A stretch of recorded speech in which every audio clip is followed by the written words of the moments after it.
Hello everyone, welcome back to another video. I know this is kind of last minute. Maintenance is already up and running at the moment, but I couldn't really squeeze this in until the night before, and unfortunately your boy works until pretty late, like 7 or 8 o'clock. But this is going to be the should you summon for Upy Roy. And yeah, we're gonna be just kind of going over his kit, seeing if you really should be trying to summon for this guy or if you should be holding off on him, what's coming on, the next upcoming maintenance and stuff like that. Just like a quick summary of all of it.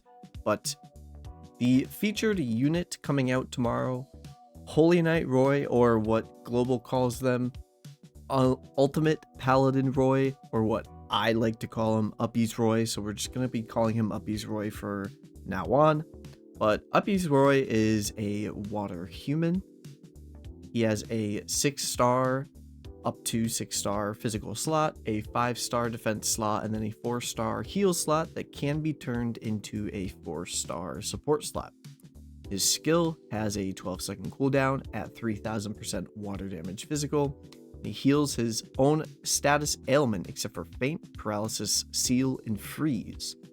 His arts does 23,000% water damage physical and has an 80% chance to inflict ultimate freeze for 7 seconds. I kind of like that because we don't really have a lot of ultimate freeze units in the game. I think we only have like a literal handful of them, if that.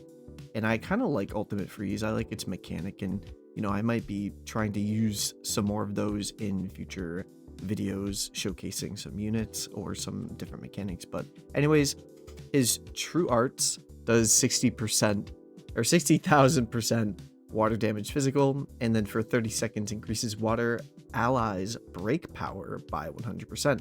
So he does kind of ish count as a breaker. Is he the best breaker himself?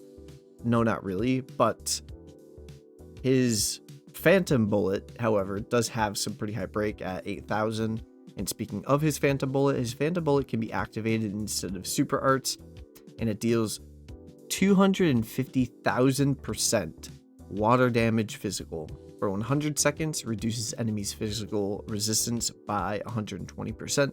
Then when used for the first time, increases all allies' arts by 200, which is kind of crazy. And then when used for the second time, heals all allies' HP by 100%. And it can only be used twice per quest, which honestly is like kind of enough for most quests. Like, a couple super arts or technically phantom bullets, it would be enough to get you through most, even like harder content. But we're talking about like really, really long quests here, like Nova Crest Palaces and stuff like that, then you might want to try to use this sparingly or in like a reactive way or defensive way, perhaps. And then his super arts does 180,000% water damage physical, and then for 20 seconds increases all allies' arts by 7 per second and increases their physical damage by 150%. Super arts, pretty good. Nothing crazy, but overall pretty good on his kit.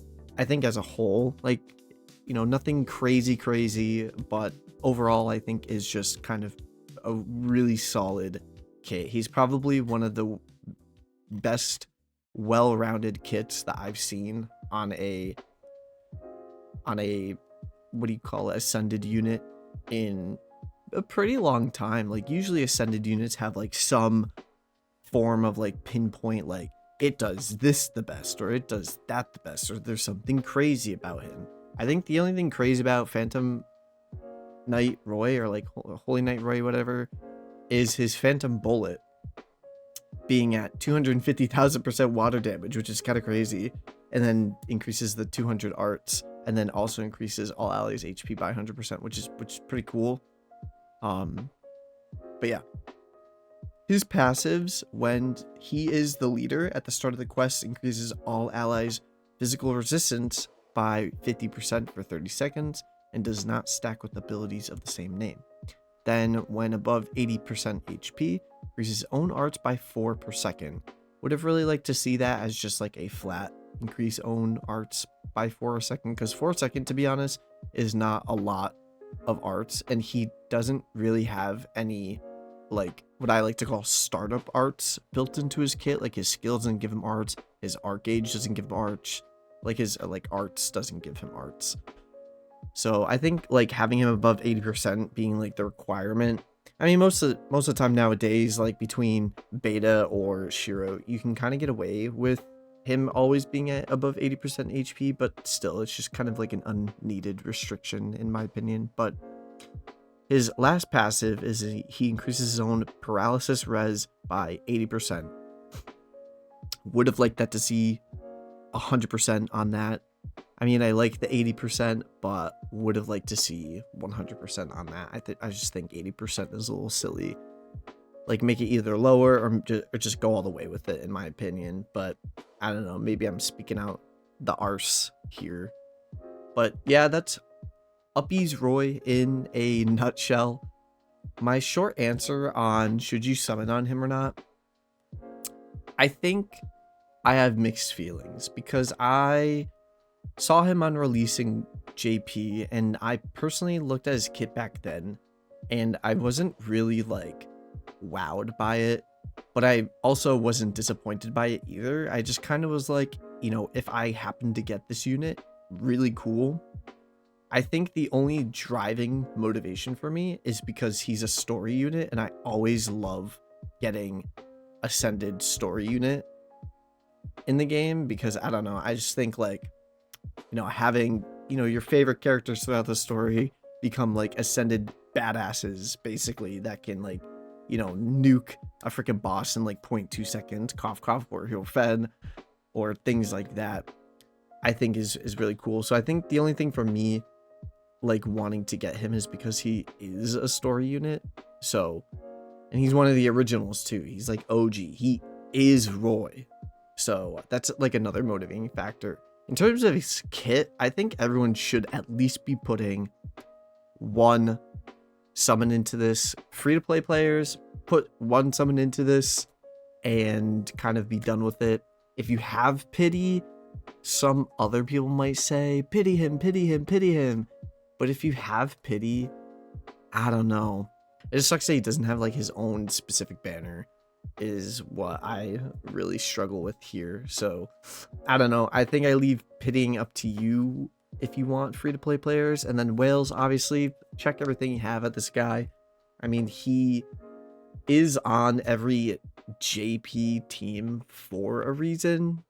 I don't specifically know why, because to me his kit looks just kind of like overall pretty good. Like there's no, again, wow factor to his kit, but he literally is on every team, on every leaderboard in JP at the moment. So that might tell you something on whether or not you should pity him. Free-to-play players, I mean, go ahead if you want to pity him, but if you are like 400 or more short, just do your one and dones. Please don't like try to continuously chuck like crystals at him, because chances are on the all-star banner you're probably not getting him. But anyways, that was my should you summon for, you know, Upy Roy and everything like that. Obviously we have the all-star banners coming up. I think if you do have the extra $100, you should throw it at the 30 luck gem pack. And then I can't wait for the new lottery, and I can't wait for raids to come back finally. And yeah, there really isn't much else to go over. Oh, his Alk banner. I'm gonna flash it on screen real quick. It's pretty good Alk banner. I can't really say anything against this Alk banner because overall, pretty good. But anyways, yeah, that's going to be it for this video. I have to now record another video for JP and all of its other stuff that's coming out on there, so be sure to check that out. That is going to be going up at the same exact time as this video is going up, and that is going to be covering the Slime New Year's event. They're adding more Ascended Slime units, and I can't wait. I'm about to drop a lot of money on JP, so look forward to that, and I might start grinding JP on a regular because of it. But anyways, I will see you all in that video and in the next ones. Later.